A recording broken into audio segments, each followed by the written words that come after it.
All right. Well, ever since sportscaster Brent Musburger made that call, so to speak, triggering a Katherine frenzy, well, she hadn't said a word in public until now. Katherine just spoke with Ralphie Aversa. He's the host of The Ralphie Show on 95.5 PLJ in New York. I haven't said that on the air in 15 years. Ralphie is also a judge with the Miss Universe pageant. It's great to see you here, Ralphie. AJ, always a pleasure, buddy. And wow, I mean, what a get here. You're the envy of everyone today, scoring this interview with Katherine so soon after Brent made her a household name just like that. And she really gave you an exclusive look into what her life has been like since. Let's listen. Actually, the championship was last night. I didn't go to sleep because we all celebrated last night. Since probably about 7:30 this morning, I've been on the phone and I have not had a breath. Off the hook. Yeah, off the hook on so many levels. What a roller coaster ride. What did she reveal to you about what this ride's been like for her? Well, she didn't sleep. She partied in the hotel lobby where the Alabama players were staying with AJ McCarron and his family and other friends. And something, I think one of the more interesting pieces of my interview with her, AJ, was the fact that she currently lives in Los Angeles and is pursuing a modeling career, yet despite her newfound fame, will be moving back to Alabama to focus on her relationship with AJ. Wow.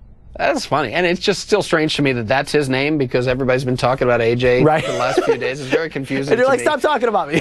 Listen, her Twitter following, as we've been talking about, just exploded. And the last time I checked, she had over 200,000 followers tonight. 150,000 of those started following her soon after the big moment on television. And Ralphie, she told you that she has big plans to actually use Twitter as a platform for good, which I love. Let's listen to that.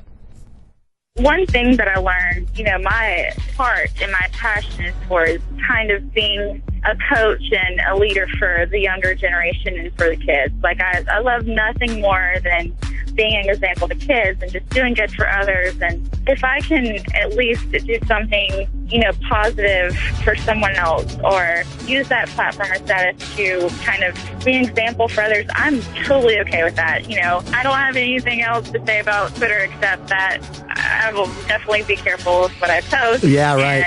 And, right. And just try and use good things out of it.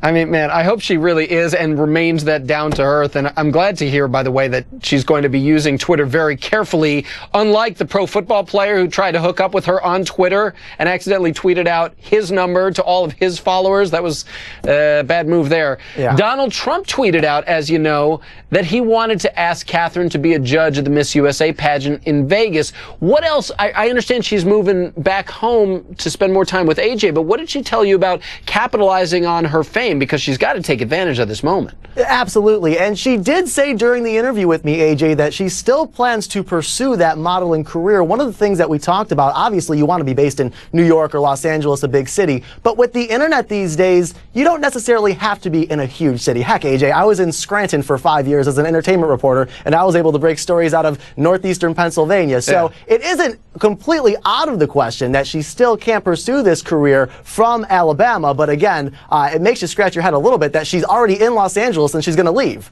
Yeah, and you did well in Scranton, and you took my old job. Good for you. No, I think she's going to do terrifically, and there really hasn't been any controversy over the fact that she has this sudden football game fame. Well, how it all started, that has sparked a great debate. Our number 4 buzzmaker on the Showbiz Countdown, 73-year-old sportscaster Brent Musburger, who fawned all over the 23-year-old on air. Ralphie, what do you think? You got to speak with her. You got the same sort of vibe from her that she wasn't really put off by it.